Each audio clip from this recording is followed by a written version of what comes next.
Marcos 8, 31 a 33.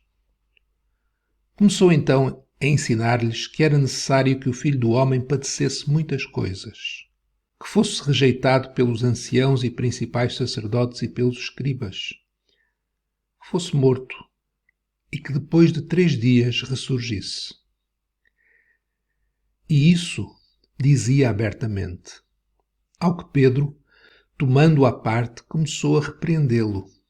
Mas ele, virando-se, olhando para os seus discípulos, repreendeu a Pedro, dizendo: Para trás de mim, Satanás, porque não cuidas das coisas que são de Deus, mas sim das que são dos homens. Jesus começou a ensinar os seus discípulos que ele tinha que sofrer e morrer. E ele começou a fazer isso abertamente. Não mais escondido, mas agora de uma forma clara. E Marcos relata-nos isso neste versículo 31 do capítulo 8, mas também no capítulo 9, no versículo 31, e também no capítulo 10, no versículo 33. Este ensino não fazia qualquer sentido na cabeça daqueles homens. O ensino que Jesus tinha que morrer, fosse morto. Mas não apenas morrer, mas morrer às mãos de homens, dos anciãos, dos principais, dos sacerdotes, dos escribas.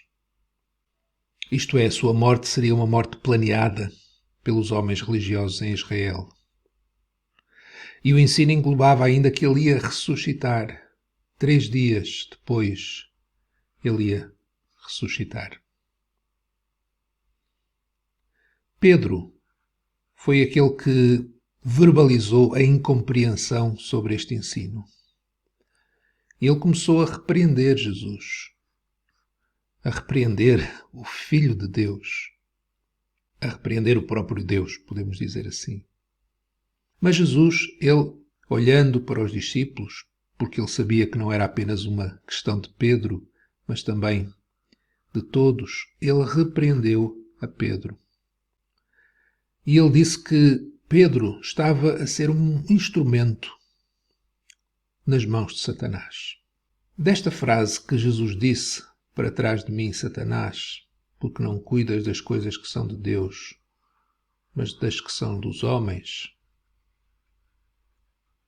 desta frase nós podemos depreender que nós, seres humanos, não compreendemos, não cuidamos, não pensamos, não sentimos as coisas de Deus, se Ele não nos revelar, se Ele deliberadamente não nos der o seu entendimento, como aconteceu com Pedro uns versos antes, no verso 29.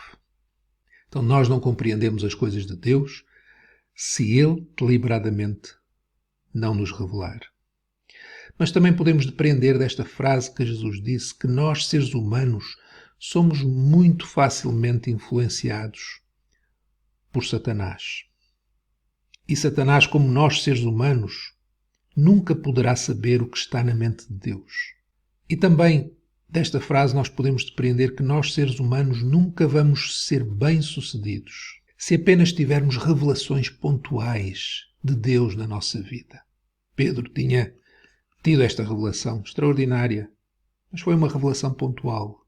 O que nós precisamos, como Pedro aprendeu depois, mais tarde, nós necessitamos de viver em total dependência e fé num Deus que não nos vai conduzir com revelações pontuais, dentro de uma forma de pensar humana. Mas antes, quando Ele habita em nós, Ele vai nos dirigir pelo seu Espírito.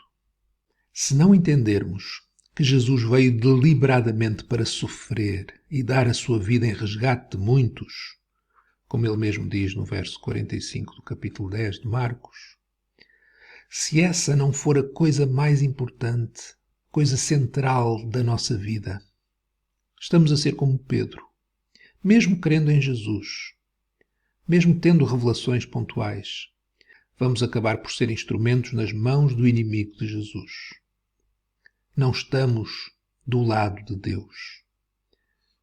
Não entendemos as coisas de Deus, mas estamos do lado dos homens, influenciados, manipulados, controlados por Satanás. Entender, crer no que Jesus fez em resgate de muitos, não é simplesmente acreditar na sua morte e ressurreição. Não é simplesmente clamar pelo sangue que ele verteu na cruz. Mas antes, aquilo que Jesus fez, o sangue que ele verteu, tem que ser precioso. O mais precioso, o mais valioso, o mais extraordinário facto que guardamos como um tesouro no nosso coração, estando sempre infinitamente gratos e curvados em adoração, vivendo dessa fonte que jorra cada instante do Calvário para a nossa satisfação, para a nossa vida, para o nosso deleite eternamente. Só quando entendemos e aceitamos o que Jesus, obedecendo ao Pai, fez na cruz, isto que ele estava a ensinar aos seus discípulos, só quando entendemos e aceitamos isso, estamos em condições para entender e aceitar tudo o que Deus o Pai tem para nós, que vai com certeza incluir algum tipo de sofrimento. Mas nunca esse sofrimento será por deliberação, determinação de qualquer homem, ou mesmo Satanás. Mas vai ser porque Deus permite, porque Deus quer, como foi com Jesus. E isso será para a nossa salvação, para a nossa bênção, para a nossa vida.